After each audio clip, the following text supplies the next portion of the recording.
La vie des idées, avec Mathieu Bock-Côté. Chers amis, ici Mathieu Bock-Côté et bienvenue à La vie des idées. L'une des questions les plus fondamentales du débat politique contemporain est évidemment celle du rôle de l'État, des responsabilités de l'État, de ses fonctions, des fonctions qu'on lui prête, de la mission qu'on lui prête et de sa capacité finalement à organiser la vie collective. À l'automne 2016, Simon-Pierre Savard-Tremblay, qui mène actuellement un doctorat en sociologie à l'Université Laval, écrivait un livre, son deuxième ouvrage, L'État succursale, où il cherchait à comprendre comment l'État québécois avait peu à peu renoncé à plusieurs de ses responsabilités, plusieurs de ses missions, plusieurs de ses pouvoirs peut-être aussi. Ce livre, L'État succursale, se présentait comme une sociologie de notre impuissance politique à certains égards. Simon-Pierre Savard-Tremblay, bonjour. Bonjour. Alors, vous êtes mon invité aujourd'hui pour parler spécialement de ce livre qui a eu un certain écho cet automne, d'autant qu'il cadrait bien avec ce qu'on pourrait appeler les préoccupations actuelles, les préoccupations non pas de l'ère du temps, mais les préoccupations qui traversent l'espace politique, donc le rôle de l'État, et partout en Occident, le retour de l'État, la redécouverte des frontières, le retour du politique. Alors, allons-y d'une première question toute simple. Allons derrière ce titre énigmatique. Qu'est-ce que l'État succursale? Ben écoutez, tout d'abord, je vous remercie pour votre invitation aujourd'hui. Ça fait plaisir. Alors ensuite, écoutez, comme derrière ce titre, qu'est-ce qu'une succursale sinon une succursale, justement, tel un gros magasin avec un service à la clientèle.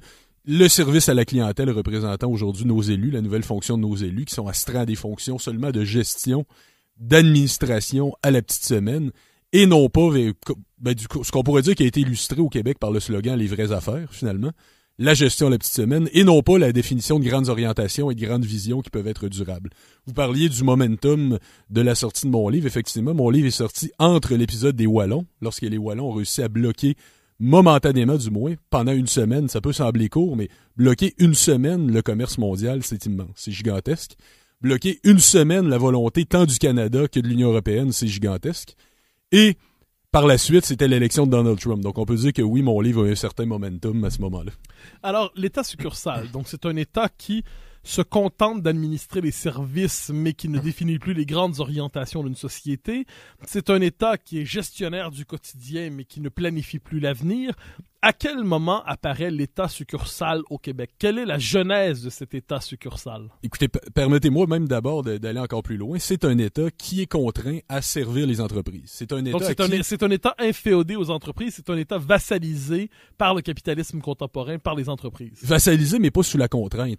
Par les normes, par beaucoup de normes produites tant dans les écoles de management que par les instances supranationales. Une forme de vassalisation à un certain imaginaire contemporain fait de capitalisme mondialisé, de logique de bonne gestion et ainsi de suite? Absolument, mais parce qu'on va expliquer le développement économique. Qu'est-ce que c'est? C'est d'attirer le capital. D'accord. Strictement. Mais d'attirer l'investissement, c'est comme ça que tout le monde va être gagnant. Finalement, c'est le vieux mythe libéral, mais qui s'incarne maintenant dans une nouvelle forme où on ne dit pas à l'État de ne pas intervenir, on ne dit pas à l'État de ne pas s'ingérer dans le marché. Au contraire, c'est un État qui doit intervenir pour laisser faire, finalement. C'est un État qui doit intervenir pour être le plus avantageux possible pour ces entreprises-là, que ce soit dans les infrastructures, offrir des infrastructures performantes, que ce soit dans la main-d'œuvre, parce qu'on convertit complètement les instances d'enseignement vers les objectifs du marché. On veut que les jeunes qui sortent de là soient désormais de bons travailleurs, des gens qualifiés. C'est aussi pourquoi on dit qu'il faut investir dans l'innovation, dans les nouvelles technologies, bref. Puis aussi, parallèlement à ça, les vieilles formules comme quoi il faut garder les impôts assez bas, comme quoi il faut pas que ça soit une bureaucratie trop contraignante pour les entreprises. Donc, un ensemble de mesures qui font en sorte que l'État n'intervient pas directement, mais qu'il met en place tous les facteurs qui font que le capital pourra s'épanouir maximalement s'il s'installe. Une société favorable à l'émancipation du capital. Et puis là, vous avez toutes sortes de situations où les États et les territoires sont en concurrence mondiale pour être bien placés dans les grands classements, lesquels sont les plus attractifs, lesquels sont les plus avantageux, lesquels offrent plus de services, offrent le plus de facteurs positifs pour ce capital-là, pour ces entreprises-là. Mais on va revenir sur tout ça tantôt. Je vous repose néanmoins la question, c'est-à-dire donc cet État succursale. Dans l'histoire du Québec, on peut dire jusqu'en 1960, on a une conception à la fois minimaliste et traditionnelle de l'État, c'est-à-dire l'État doit assurer l'organisation des règles à libre entreprise et conserver par ailleurs ce qu'on pourrait appeler l'identité morale et culturelle de la communauté politique, bien qu'il ne soit pas très interventionniste en la matière. Comme on a décrit le duplessisme. Oui, bien sûr. Dans les années 60, on est ensuite dans un État qui est à la fois État national et État-providence. Donc, et l'État national, il doit porter le destin de ceux qu'on appelle le peuple canadien-français, devenu le peuple québécois. État-providence, il doit organiser la solidarité selon un projet d'égalisation des conditions sociales à la lumière d'un certain nationalisme économique aussi. Mais à quel moment, dans quelles circonstances, pour quelles raisons apparaît l'État succursale? Oui, bon, écoutez. À quel moment, dans quelles circonstances, c'est toujours au lendemain d'une défaite qu'il y a des accélérations vers l'État succursale. Tout d'abord, 1980, on sait que c'est l'échec du premier référendum sur la souveraineté-association.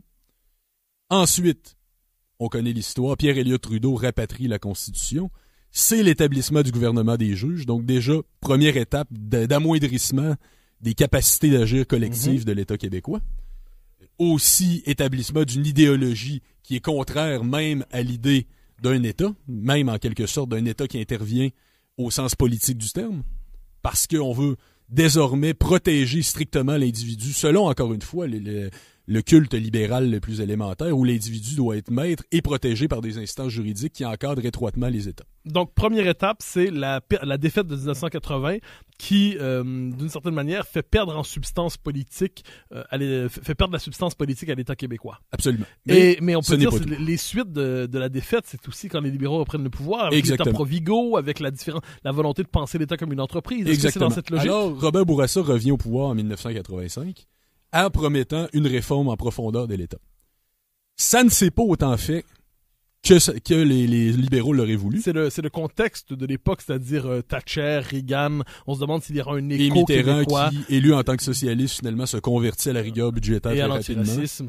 Donc, mais donc, est-ce qu'on peut dire que ce qui se passe avec Bourassa, c'est l'écho à l'époque d'un mouvement plus vaste en Occident? Absolument, parce qu'on peut dire que c'est la décennie. On n'est plus dans le rêve dans la décennie 80. C'est une décennie terrible qui est même très ravageuse pour toute une génération complète, qui est la génération X, qui, après les grands rêves boomers, elle se retrouve désenchantée. Ben oui, la génération désenchantée. Quand on écoute les productions culturelles de l'époque, justement, vous l'avez nommé Génération désenchantée de Mylène Farmer, on pourrait parler de No Future des Sex Pistols ou de Land of Confusion de Genesis. Les productions artistiques exprimaient bien le malaise de cette génération-là à l'époque, qui a été traversée par les suicides, par les dépressions, par le chômage. Il faut dire aussi que ce n'est pas seulement la conséquence des États-providence, contrairement à ce que beaucoup de porte-parole du néolibéralisme vont nous faire miroiter comme interprétation. C'est aussi une époque où de choc pétrolier, c'est aussi une époque de taux d'intérêt à 20%, du moins dans le cas québécois. C'est une période absolument terrible, les années 80. Donc là, vous avez donc, d'ailleurs, le deuxième gouvernement du Parti québécois était bien incarné, représentait bien ça aussi. On n'était plus dans la construction de l'État québécois à ce moment-là non plus. On était plutôt dans les coupures, dans les conflits avec les syndicats. On n'était pas du tout dans la même dynamique que le premier mandat du PQ. Donc, vous me dites par ailleurs, donc il y a tout ce contexte global et il y a le Parti libéral qui de revient Robert Bourassa qui revient au pouvoir en 85 avec comme un projet de conversion managériale de l'État. Exactement. Alors, on promet ça. On commence à essayer de le mettre en place. Il y a des commissions d'enquête qui sont mises en place. Mais le gouvernement libéral, à l'époque, n'est pas aussi préparé qu'il l'est aujourd'hui pour procéder. C'est quelque chose qui semblait un peu improvisé. Donc, il arrive avec 3 rapports. Un rapport sur la privatisation, un rapport sur la déréglementation et un rapport sur la gouvernance. Vous l'avez nommé l'État Provigo, c'est le nom qu'on donnait au projet sur la gouvernance. Alors ça, c'était le rapport de M. Paul Gobeil. On l'appelait État Provigo, pas seulement à cause de la sonorité commune avec État-providence, mais parce qu'il venait de chez Provigo. Il avait été PDG de l'entreprise Provigo avant. Donc on disait qu'il va transformer l'État en gros supermarché finalement, ce qui était assez vrai quand on lit le texte en lui-même. Mais on l'appelait aussi d'ailleurs Paul Lahache Gobeil parce qu'il s'appelait Paul H. Gobeil. Okay. Parce qu'il voulait effectivement mettre la hache dans un paquet de programmes. Mais il est devenu un petit peu une espèce de symbole. C'était quelqu'un qui venait du milieu des affaires, mais qui n'était pas nécessairement très fort politiquement. Donc, il est devenu le symbole de ce qui n'a pas été fait. On a dit l'État Provigo, ça a été tabletté, ça n'a rien donné. Le rapport Gobeil n'a pas eu le lendemain. C'est un espèce de moment de frustration inaugurale pour une certaine droite économique québécoise qui ne cesse de pleurer son moment perdu dans les années 80. Oui, mais je vais quand même la rassurer parce qu'il s'est quand même passé des choses. S'il y a un rapport qui a été appliqué, parce qu'effectivement, le rapport de M. Gobeil sur la gouvernance n'a pas été appliqué, le rapport de M. Scowen, qui n'était pas non plus un politicien très fin, lui, portait sur la déréglementation, a plus ou moins été appliqué aussi. Donc là-dessus, on peut comprendre la frustration de la droite québécoise, mais le rapport Fortier sur la privatisation, lui, a donné des résultats. Parce que, à plusieurs égards, les parts d'actions de plusieurs entreprises d'État détenues par le gouvernement du Québec ont baissé, voire ça a été la privatisation totale dans certains cas, comme Québécois, la fameuse compagnie aérienne dont parle Charlebois dans Lindbergh. Lindbergh, ouais. Alors, il y a quand même eu une certaine application, mais effectivement, ça s'est fait en douce. Rien de très radical, pas de coup de barre donné comme chez Thatcher en Grande-Bretagne. Mais le gouvernement du Québec, à l'époque, a plutôt choisi, si nous avons une controverse à faire, si nous avons un gros combat à mener, ça va plutôt être la clause dérogatoire sur la loi 101 à l'époque, alors que justement, c'était peut-être le premier soubresaut du nouveau gouvernement des juges dont nous parlions précédemment. La clause dérogatoire en 1988, quand le gouvernement du Québec de Robert Bourassa du Parti libéral décide d'utiliser la clause dérogatoire pour assurer l'affichage unilingue en français pour l'affichage extérieur. Ce ne sont pas les mêmes libéraux qu'aujourd'hui. Ce qui nous dit qu'on a changé d'époque, je crois. En effet. Mais tout ça pour vous dire que c'est là-dessus que le capital politique du gouvernement a été employé plutôt que sur la réforme de l'État. Alors, on pourrait dire, l'État succursal connaît ce premier balbutiement. Ses premiers pas. Mais effectivement, la vie politique québécoise des années fin 80, début 90 est marquée par la question nationale. Quel est le deuxième souffle de l'État succursal au Québec? Est-ce que c'est à cause du contexte plus large de la mondialisation enclenchée au début des années 90? Est-ce que c'est à cause de la défaite référendaire de 95? Est-ce que c'est à cause de la philosophie politique particulière d'un homme comme Lucien Bouchard? Comment expliquer donc ce deuxième souffle de l'État succursal? Mais tout ça mélangé. Disons que la mondialisation, partout dans le monde, elle a fait ses effets. Elle a fait ses effets à des degrés divers, mais elle a fait ses effets. Il y a quand même une idéologie commune, des normes communes qui sont produites par les mêmes instances. Ceci étant, on peut dire d'une certaine façon que chaque peuple, surtout dans le cas du peuple québécois qui se targuait d'avoir un modèle distinct, chaque peuple a fini quand même par avoir ses raisons authentiquement culturelles, les raisons particulières qui lui sont propres, pour procéder à un tel virage. Autrement dit, chacun traduisait l'esprit de la mondialisation dans l'esprit de sa propre culture. On peut dire ça. Chacun a ses raisons, ses moments historiques de déblocage, finalement. Où il a fallu que finalement on saute. Mon ami Stéphane Kelly, sociologue qui a beaucoup traité de la question du Québec, aime dire qu'au Québec, on saute toujours, on est toujours les derniers à sauter dans le train. Mais quand on saute, le train va à vitesse grand V beaucoup plus rapidement que d'autres trains. Alors, cela dit, vous me dites, le deuxième souffle, qu'est-ce qu'on peut dire? C'est vraiment après le deuxième référendum? Oui. Moi, c'est ce que Et quelle forme ça prend? Quelle forme ça prend? C'est que le deuxième souffle, il se fait au moment où, parce que reprenons peut-être un peu l'histoire là où nous l'avons laissé. Alors, après la Grande Dépression des années 80, il y a un regain de nationalisme qui n'était pas prévu, qui était inusité, qu'aucune prédiction n'aurait pu laisser entendre.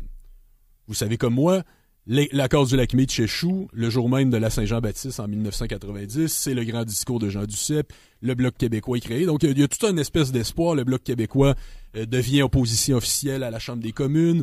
Jacques Parizeau devient premier ministre à Québec. Donc là, l'alignement semble être au rendez-vous, mais le référendum donne ce que l'on sait, c'est-à-dire une défaite par des poussières et certains diraient un vol. C'est à ce moment-là, encore une fois, défaite nationale, aplatissement, écrasement donc du rapport de force que le Québec pouvait avoir avec Ottawa. Et évidemment, les gens à Ottawa se disent « on ne laissera plus faire ça ». On se rassemble, on pense à ce qui s'est appelé le fameux plan B, qui était une manœuvre qui s'est déclinée en plusieurs volets. Tout d'abord, le volet juridique, la loi sur la clarté référendaire. On sait que Stéphane Dion a quitté la politique la semaine dernière. Donc, loi sur la clarté référendaire qui impose une majorité claire et une question claire qui ne sont nullement définies dans la loi en elle-même. Qui place la démocratie québécoise sous la tutelle de la Chambre des communes. Exactement. Ensuite, offensive de propagande. Vous vous souvenez, dans 2005, le fameux scandale des commandites dont on a amplement parlé. Offensive budgétaire aussi, parce qu'il y a eu réduction unilatérale des transferts qui sont faits aux provinces. Marcel Massé, à l'époque, disait textuellement, il dit « À mesure que Lucien Bouchard va être obligé de couper, nous, on va avoir l'air du bon gouvernement, du vrai bon gouvernement. » Même Jean Charest, à l'époque, disait le contraire de ce qu'il dira pendant 10 ans lorsqu'il sera chef des libéraux à Québec, mais lorsqu'il était chef des conservateurs à Ottawa, il disait « Oubliez Lucien Bouchard, le vrai coupable, le vrai responsable des problèmes dans le système des hôpitaux, dans le système de santé au Québec, c'est Jean Chrétien. » C'est intéressant quand même de retrouver... alors, l'État succursal... Et sabotage aussi de la diplomatie québécoise. Oui. Ça c'est une forme d'initiative du gouvernement du Parti québécois qui décide de fermer ses propres délégations à l'étranger. Mais parallèlement à ça aussi, le gouvernement libéral à Ottawa s'arrangeait par le biais de ses ambassades pour que Lucien Bouchard, qui était invité à assister à la sermentation de certains présidents à l'étranger, apprenne quelques heures avant que finalement il n'était plus invité. Que seuls les vrais chefs d'État étaient invités. Alors, que fait le gouvernement du Québec? Parce que là, on pouvait s'attendre. La raison du plan B, c'était aussi parce qu'on s'est dit, Lucien Bouchard arrive, il va être très populaire, il va relancer une nouvelle offensive, on est à 49-51, lui, il peut le gagner, il peut inverser le rapport de force. Eh bien non. Le gouvernement du Québec, plutôt, Lucien Bouchard se rend tout d'abord chez les financiers, il se rend à New York, rencontrer les agences de notation, qui lui dressent un constat accablant de la dette du Québec. Donc là, il revient bredouille, si on peut le dire ainsi, et le déficit zéro devient la priorité absolue du gouvernement du Québec, en contexte où Ottawa réduisait les transferts aux provinces. Donc ça, c'était la première étape, si on peut dire, de renoncement tant à l'indépendantisme au profit d'un projet d'équilibre budgétaire à tout prix, tel que dicté par les normes de notation. Et comment s'exprime dans cet esprit la logique de l'État succursal? C'est-à-dire, comment à ce moment-là assistons au-delà de la question du déficit zéro, parce que là, on peut parfaitement défendre, je le devine, la légitimité de ne pas s'endetter collectivement. Donc, en quoi le fait de combattre le déficit, en quoi le fait de combattre la dette s'inscrit-il dans une mutation des orientations profondes de l'État québécois? Est-ce que l'État national tel que vous l'État complet, tel que vous l'entendez, présuppose une logique d'endettement systématique? J'essaie de comprendre. Pas nécessairement. Il n'y a personne qui aime être endetté. Mais il y a d'autres façons, tout d'abord, que de couper qui peuvent aider à combattre la dette. Mais ensuite, aussi, on peut mettre ça dans l'esprit de l'époque où le FMI ou la Banque mondiale et autres estimaient très clairement que la bonne gouvernance se fait dans l'absence de déficit. C'était clair, net et précis. Le gouvernement du Québec a même, à l'époque, adopté une loi contre le déficit. Ouais. Ça me semble plus dangereux. Ça me semble plus restreignant pour la souveraineté de l'État. Mais parce que, vous savez, en Autriche, on a tenté la même chose. On a tenté, dans les années 30, d'adopter une loi contre le déficit. Et au moment où la crise a exigé que le gouvernement autrichien dépense à peine plus que ce que la loi lui permettait, un déficit très, très léger, puisque c'était illégal, la décision a été gardée secrète et ça a ruiné la réputation et l'économie de l'Autriche. C'est pas une bonne idée de s'enfermer légalement comme ça dans de telles contraintes. Une fois que c'est dit... Puis d'autant plus aussi le contexte d'affrontement avec Ottawa. En contexte d'affrontement avec Ottawa, c'était leur donner raison. C'était légitimer le plan B. Alors, dans cette logique, l'État québécois connaît une mutation, on pourrait dire, substantielle. C'est la thèse de votre livre. C'est-à-dire que on change de définition du rôle de l'État. Mais là, c'est encore rien, là, ce que je vous ai dit. Non, mais c'est encore rien. Mais alors, arrivons à l'essentiel. Alors, que se passe-t-il? À quel moment, donc vous avez peut-être fait la généalogie de l'État succursal. Alors là, à quel moment, on pourrait dire, il s'implante? À quel moment la logique dont vous venez de me retracer les origines, à quel moment se déchaîne-t-elle? Comment se déchaîne-t-elle? Quelles sont les marques qui la caractérisent? Ben, écoutez, tout d'abord, on parlait du gouvernement Bouchard, le déficit zéro. Il s'est aussi passé autre chose sous le gouvernement Bouchard.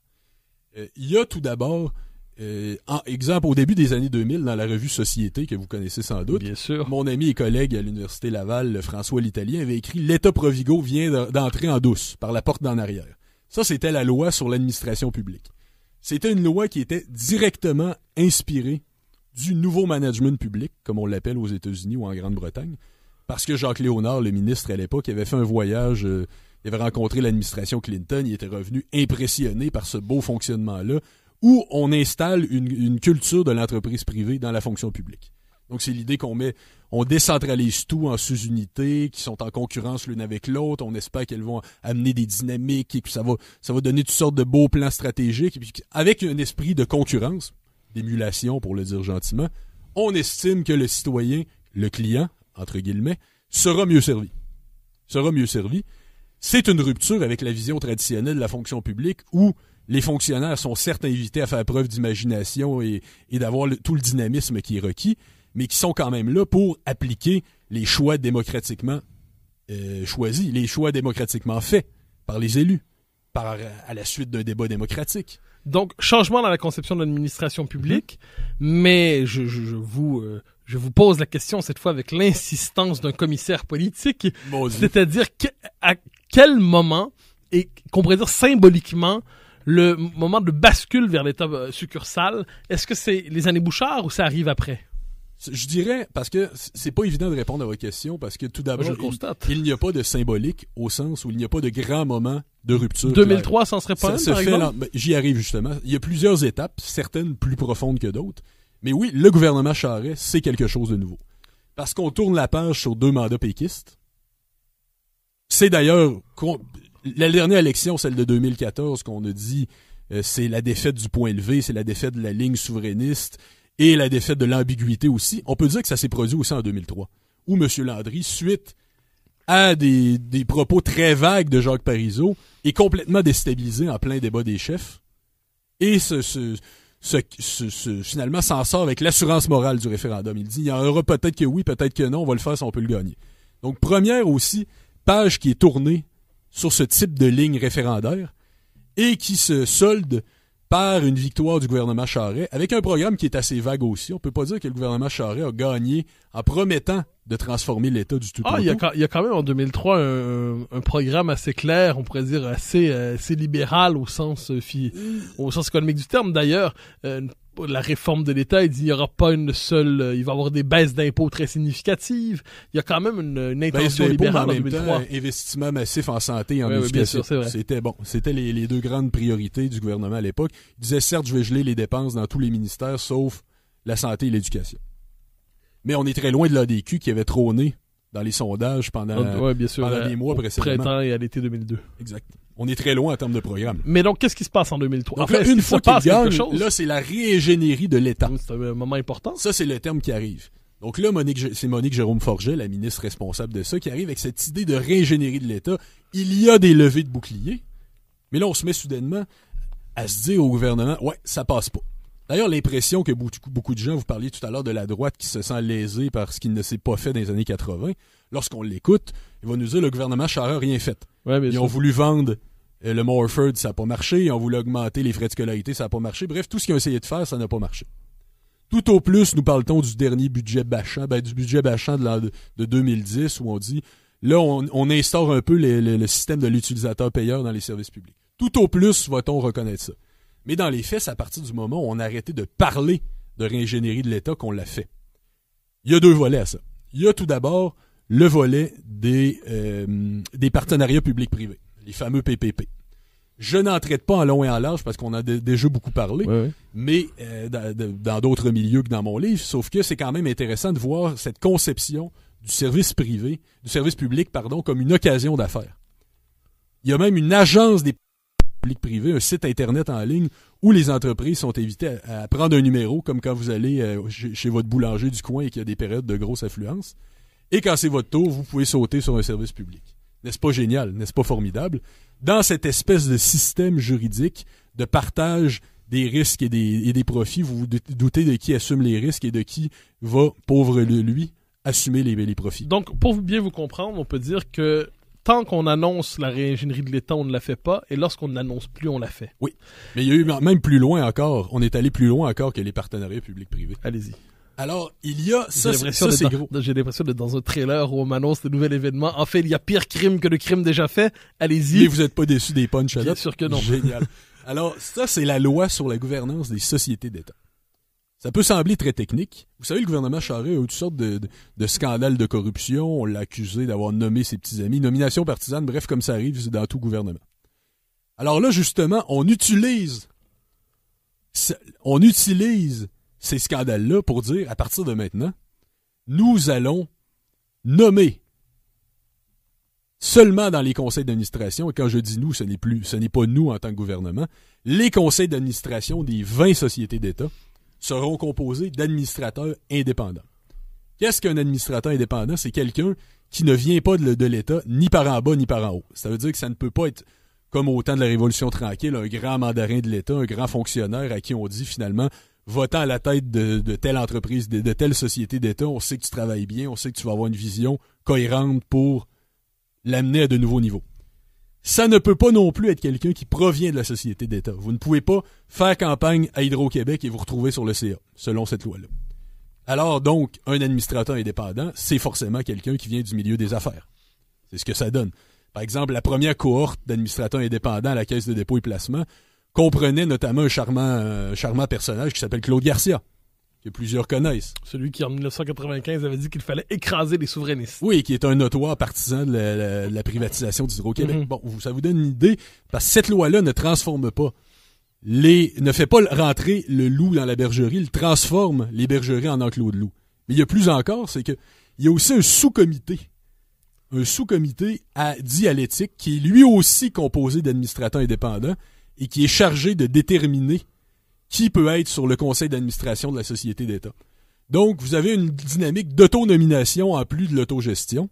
On en oublierait presque que c'est l'État qui est actionnaire de ces sociétés-là. C'est une privatisation de nouveau genre. On n'a même pas besoin de transactions, on n'a pas besoin de vendre, on donne maintenant. Et alors ça, ce sont les grandes facettes de la réingénierie de l'État. On arrive bientôt à la même que la Caisse de dépôt. Ah, bien sûr qu'il change de mandat, qu'il n'a plus de responsabilité de développement économique. Est-ce qu'on peut dire que ça va s'appliquer, cette logique-là, jusqu'à la fin du gouvernement Charest en 2012? Oui, absolument. Et même d'ailleurs, le gouvernement Charest en 2012 a perdu sur une tentative de revoir le fonctionnement de l'université, comme s'il n'avait pas déjà été assez revu d'ailleurs. Et est-ce qu'on peut dire que de 2012 à 2014, le Parti québécois est aussi dans la logique de l'État succursale? Le Parti québécois, ça a été ambigu. Ça a été ambigu parce que il y a eu des tentatives, surtout en début de mandat, d'appliquer des pans entiers du programme. Il y a eu beaucoup de recul.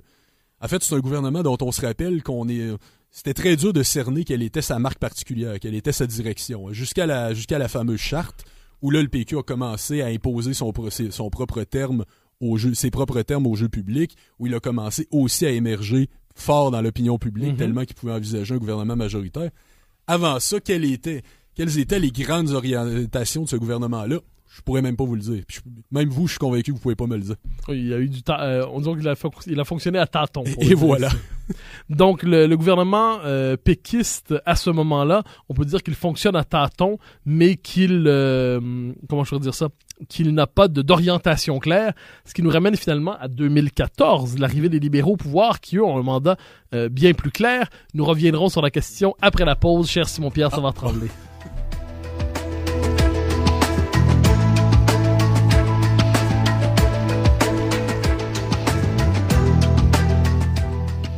Radio VM, au cœur de l'essentiel. Alors, chers amis, nous en étions avec Simon-Pierre Savard-Tremblay, auteur de l'État succursale, à raconter l'implantation de cette logique de l'État succursale. Alors, première partie très riche qui nous a permis de nous rendre aux élections de 2014, quand le présent gouvernement en place à Québec, le gouvernement Couillard, décide véritablement de donner un nouvel élan dans cette succursalisation de l'État québécois. Alors, dans cette deuxième partie, nous allons à la fois parler de ça, mais aussi plus largement, car c'est essentiel, je crois, de cette auto-inféodation de l'État à la logique du capitalisme contemporain, à la logique de la gestion managériale et ainsi de suite.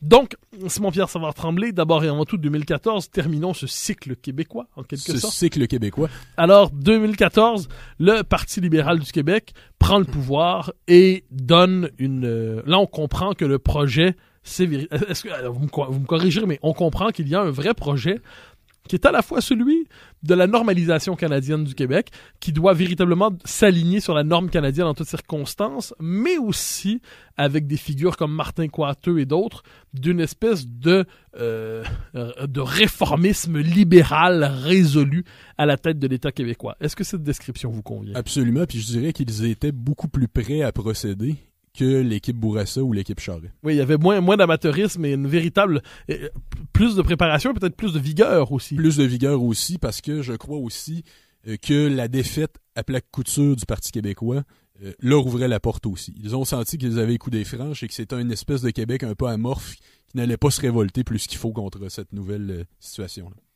Alors, comment ça se passe? Quels sont les grands traits de l'implantation de la logique de l'État succursale depuis 2014? Est-ce que nous sommes simplement on parachève ce qui était déjà engagé?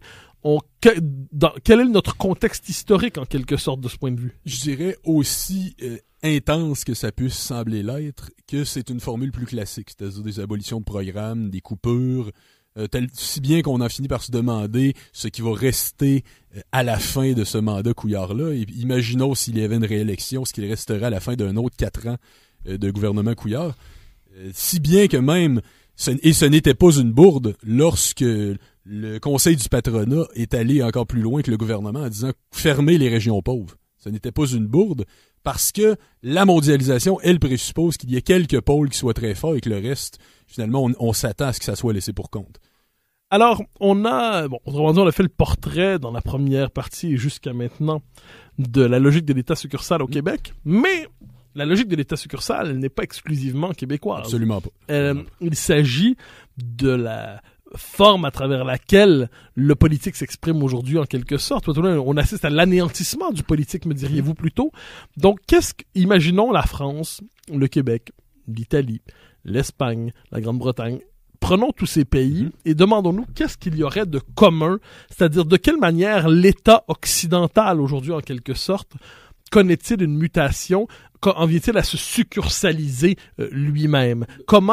Quel est, autrement dit, si on décidait de s'extraire du cas québécois, quels seraient les traits communs de cette espèce d'inféodation de l'État à cette espèce de nouveau capitalisme, de nouvelle gestion? Vous l'avez abordé en première partie quand vous nous disiez que l'État lui-même se redéfinit sa mission comme la vocation de créer un espace concurrentiel maximalement favorable aux entreprises qui veulent investir.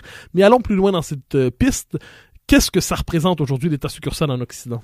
Ben écoutez, je dirais que peut-être la logique québécoise s'est étendue partout dans le monde, que l'ensemble des États sont d'une certaine façon devenus des provinces. Ok, je vois.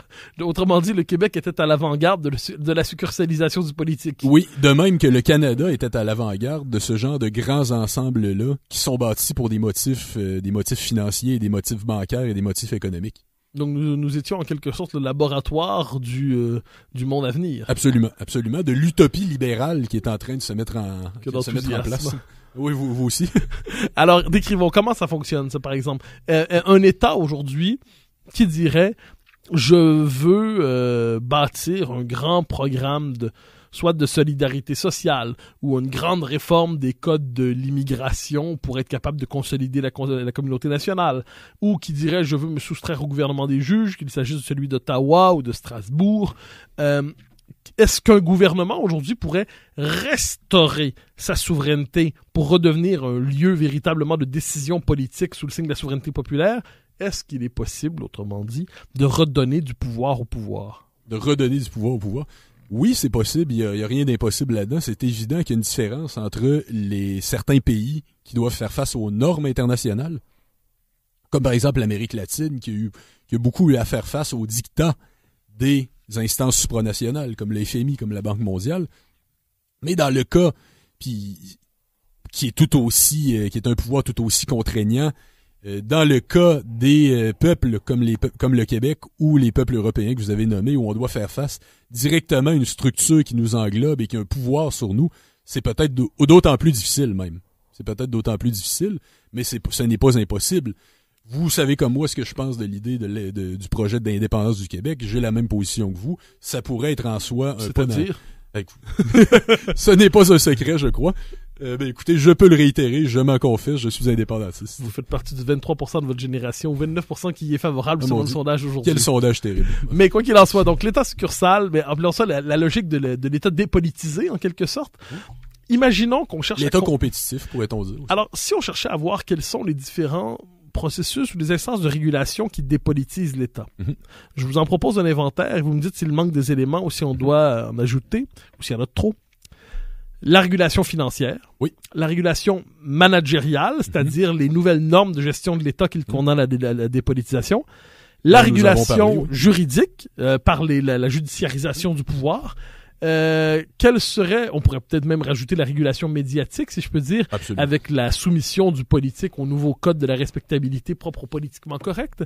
Alors, quelles sont ces institutions ou ces mécanismes, ces processus qui contribuent à dépolitiser l'État, à lui faire perdre en substance politique? Écoutez, j'ajouterais simplement à votre liste peut-être 2 éléments, qui est la montée d'un nouveau capitalisme transnational qui a toujours d'une certaine façon existé, mais qui aspire à être de plus en plus sans frontières, de plus en plus flexible, de plus en plus mobile, de plus en plus coulant, et qui a même un modèle qui n'est plus celui dont parlait par exemple Dédé Fortin dans sa chanson dans les années 90, dans La rue principale, où il disait mon petit village est défiguré par les grands centres d'achat qui s'installent. On n'est plus dans cette logique-là, on n'est plus dans la logique des gros détaillants. Maintenant, un capitalisme qui consiste à commander en un clic sur Internet, ça se retrouve chez vous. Ça se retrouve à votre porte. Il y a un dépassement de l'idée de frontière qu'on n'a jamais pu venir auparavant. Une déterritorialisation du capitalisme. Écoutez, totalement, regardez, ne serait-ce que les petites applications que vous ajoutez sur votre cellulaire intelligent. Pour le plaisir, l'autre fois, j'ai décidé de lire ce que personne ne fait avant de cocher. J'ai décidé de lire les conditions. Et puis on apprend que nos données personnelles vont être en quelque part au Bangladesh ou dans un pays comme ça, en possession de la transnationale. Alors là, on a fait la liste de ces instances de régulation. Je vous ajouterai aussi, peut-être aussi, les accords de libre-échange qui sont de véritables pavés. Ce ne sont pas que de simples traités, ce sont des pavés réglementaires qui cherchent à imposer aux États une direction comme on voudrait canaliser un cours d'eau. Alors, quel est aujourd'hui, dans les situations présentes, non pas dans l'idée d'une restauration du politique, mais quel est l'espace qui reste aujourd'hui aux États? Quelle est la souveraineté restante des États? Quelles sont leurs marges de manœuvre aujourd'hui lorsqu'ils veulent faire quelque chose?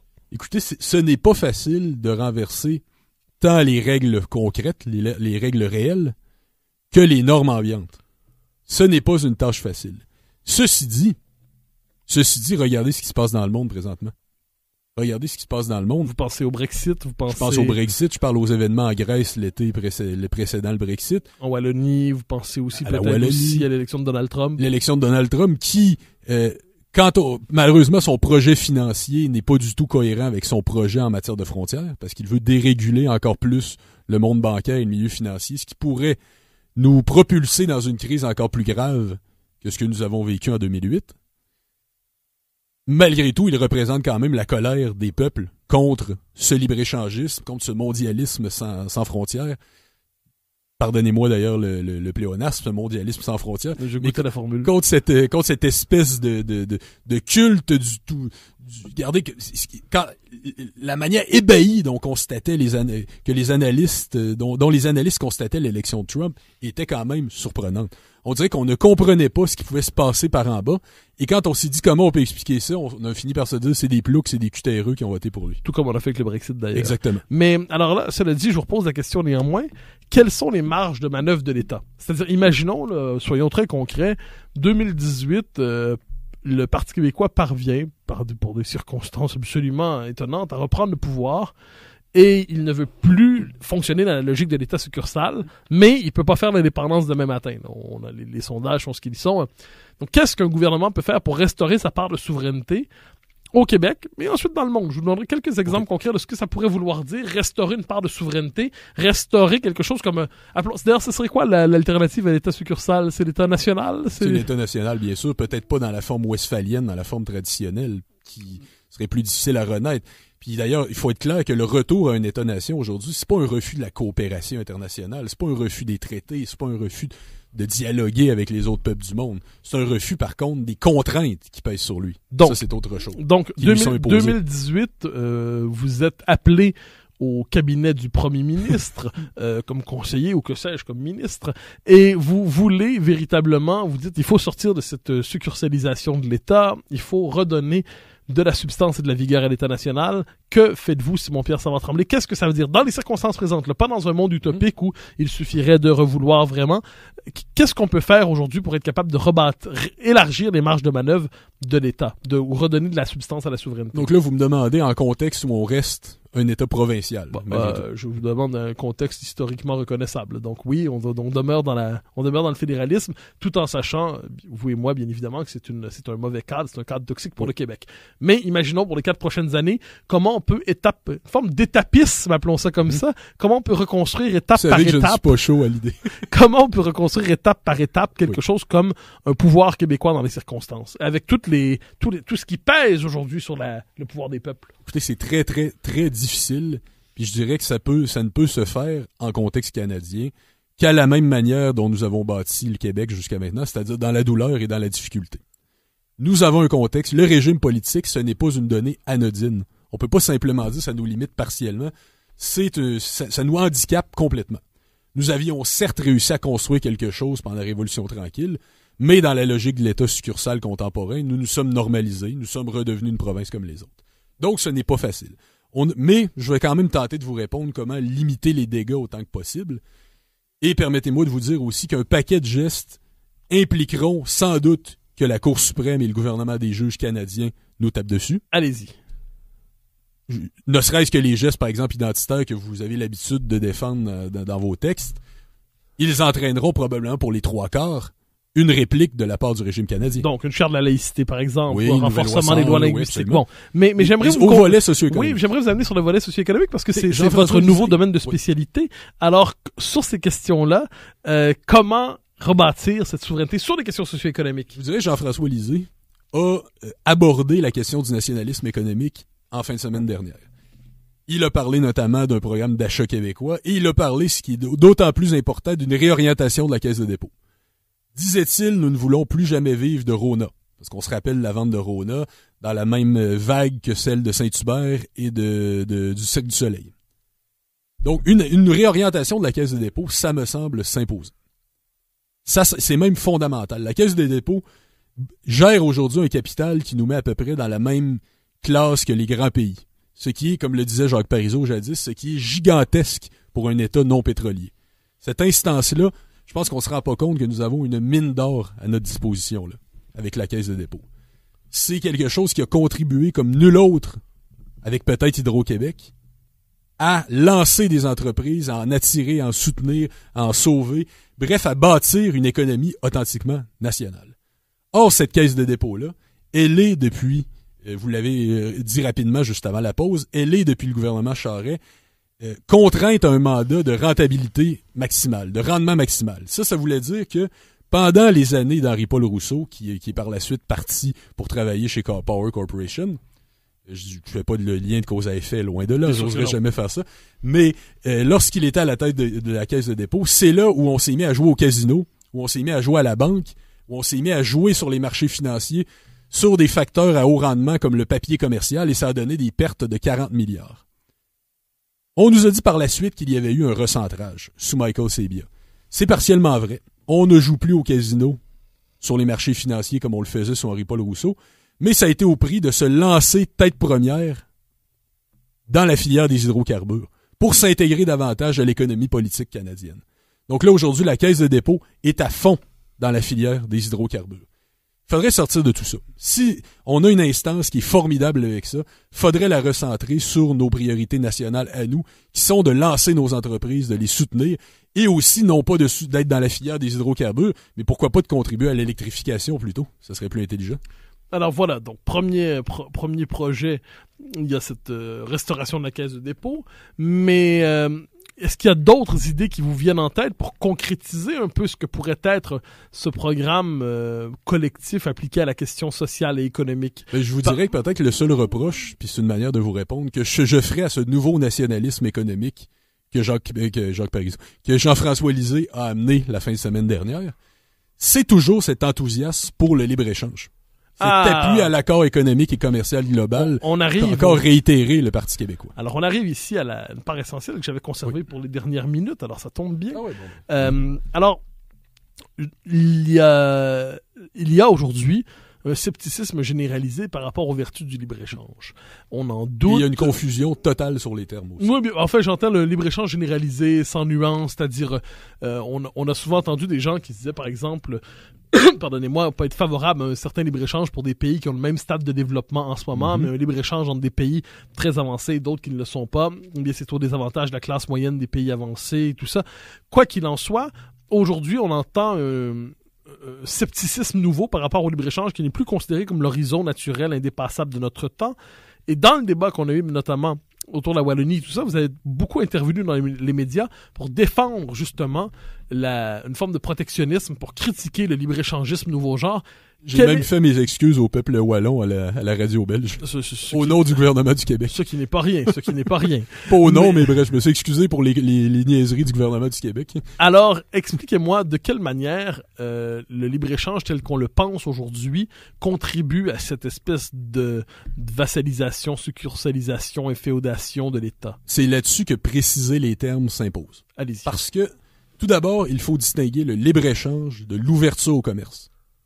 Ce n'est pas la même chose. On va nous dire, si vous êtes contre le libre-échange, vous êtes pour l'autarcie, vous êtes pour la fermeture, vous ne voulez pas échanger avec l'étranger. C'est faux. L'ouverture au commerce, ça n'a à peu près que des vertus quand c'est bien fait. Ça veut dire, quand il y a un produit que vous ne pouvez pas produire, vous le faites venir de l'étranger. Et si vous êtes bon sur un produit précis, vous vous enrichissez en l'envoyant à l'étranger. Ça me semble logique. Le libre-échange, c'est une forme d'ouverture au commerce. Ça veut dire que sur certaines marchandises qui vont être prévues par une entente, on va abaisser les droits de douane. Il n'y aura plus de taxes à la frontière qui va s'appliquer. Ça, c'est la première forme de libre-échange. Mais nos accords de libre-échange aujourd'hui, on n'est plus du tout là-dedans. Les tarifs, on nous parle de la ECG, par exemple, entre le Canada et l'Europe, mais les tarifs, les droits de douane entre le Canada et l'Europe, ils sont presque inexistants. On est dans complètement autre chose. Ce sont aujourd'hui des pavés de plusieurs milliers de pages qui visent à imposer des systèmes réglementaires et légaux identiques aux États. On n'est plus du tout dans des accords économiques, à proprement parler. D'ailleurs, Joseph Stiglitz, le grand économiste... Il s'agit d'uniformiser les règles, les systèmes de production, les forcer normes l'ouverture des hygiéniques, marchés publics, forcer l'accès des multinationales étrangères à nos services. Ça va être très varié. Ça peut jouer jusque sur le prix des médicaments, comme le partenariat transpacifique le fait. Ça peut être très large. D'ailleurs, Joseph Stiglitz, le grand économiste, disait au sujet du partenariat transpacifique, et c'est un constat qui, me semble-t-il, peut s'appliquer à l'ensemble des accords contemporains. Il disait « It is about many things, but not free trade ». Ce n'est plus une question de droits de douane dans ce que nous avons là. L'idée d'abaisser les droits de douane sur certaines marchandises, j'en suis. Puis je comprends pourquoi historiquement le Québec l'a fait. C'était pour sortir du marché canadien, surtout après un référendum qui avait été perdu sur les peurs économiques. C'était une manière de dire on ne dépendra plus de vous. Mais c'est le temps peut-être de faire un bilan lucide de cette question-là. Et à tout prix, le libre-échange, oui, mais à condition qu'il y ait un contrôle démocratique qui soit maintenu sur celui-ci. Et que serait un contrôle démocratique sur le libre-échange? En tout cas, c'est incompatible avec les accords aujourd'hui. Il y a un paquet de formes. D'ailleurs, je vous dirais même, on n'est pas obligé de signer un accord pour obtenir ça. Ça peut être une entente entre deux gouvernements sur certaines marchandises. Ça peut très bien se faire comme ça. Alors, je vous replace par travail de l'imagination dans le rôle de responsable politique au Québec. Qu'est-ce que ça veut dire dans les faits un scepticisme par rapport au libre-échangisme quand on est québécois? Ben, au Québec, on n'a pas encore beaucoup, on s'est pas beaucoup encore abreuvé de ce discours. Non, en fait, c'est une réflexion assez neuve ici. On est encore dans l'optimisme libre-échangiste hérité des Parizeau, je dirais que de façon Landry. générale, on est peu versé dans les questions économiques. Peut-être pour des raisons historiques, parce que historiquement, on nous disait qu'il fallait pas s'occuper de ça. Alors, qu'est-ce qu'on doit faire? Qu'est-ce qu'on doit espérer en la matière? Écoutez, moi, je peux vous dire ce que modestement je tente de faire, c'est d'amener la prise de conscience, bien entendu. Autrement dit, c'est ma contribution avec les moyens dont je dispose. Penser politiquement les accords de libre-échange, nous dégager de cette idée comme quoi ils sont presque l'expression d'un mouvement naturel, la seule expression possible du commerce entre les peuples. Peut-être que je peux vous dire aussi, là, parce que là, il va y avoir renégociation de l'ALENA avec le président Trump, ça serait peut-être le temps pour le Québec de se faire entendre. Et qu'est-ce que le Québec devrait dire, notamment en ces matières? Une chose fondamentale, ne plus jamais accepter. Et ça, l'ALENA était à l'origine de tout ça. C'est le premier accord qui a une clause de ce genre-là. Ne plus jamais accepter d'accords qui favorisent les poursuites des transnationales étrangères contre l'État.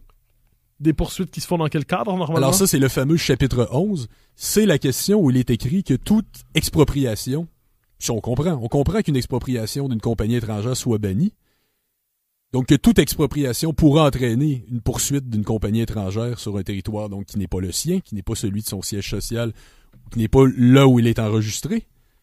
Mais il est aussi indiqué que toute expropriation, ou équivalent à une expropriation. Et ça peut être une nationalisation. Ça peut vouloir dire... Non, ça peut vouloir dire une mesure environnementale, ça peut vouloir dire une mesure sanitaire. Comme on en a un paquet d'exemples de poursuites comme ça, et le Canada est le champion des poursuites qui ont été reçues. Je peux vous donner un exemple. Par exemple, Terre-Neuve a eu quelques mesures parfois par rapport à certaines usines de la compagnie de l'Abitibi-Bowater. L'Abitibi-Bowater s'est mis à poursuivre Ottawa à cause de ça, s'est mis à poursuivre l'État canadien. Et finalement, l'État canadien, pour cesser sa poursuite, qui était très coûteuse, s'est entendu à l'amiable pour signer un généreux chèque à Abitibi-Bowater. Mais là, vous allez me demander comment Abitibi-Bowater peut se présenter comme un investisseur étranger. L'Abitibi, jusqu'à preuve du contraire, c'est au Québec, et le Québec est encore malheureusement au Canada. Juste. Et son siège social est en banlieue de Montréal, si je me trompe pas. Alors comment ont-ils fait? Ils se sont enregistrés au Delaware, un paradis fiscal, et ont utilisé ce tour de passe-passe-là pour se présenter comme une compagnie étrangère en sol canadien. N'est-ce pas formidable, cette logique? Votre description, votre exemple est parlant. On voit en Europe aujourd'hui une remise en question de l'euro. On voit une remise en question même de la construction européenne à certains égards. Alors, je vous déplace un instant dans ce qu'on appelait les vieux pays. Et est-ce que vous envisagez positivement cette renationalisation des pays, cette renationalisation des monnaies, même peut-être? Est-ce que vous envisagez positivement, autrement dit, cette volonté de reconstituer l'espace national aussi comme espace économique? Ah, absolument, absolument. Écoutez, je vous dis pas que j'apprécie les véhicules qu'ils portent nécessairement. Il y en a qui sont allés avec des excès, tant dans le langage que dans le programme, qui sont inacceptables. Je suis d'accord avec ça, puis je ne verse pas dans le politiquement correct normalement, là.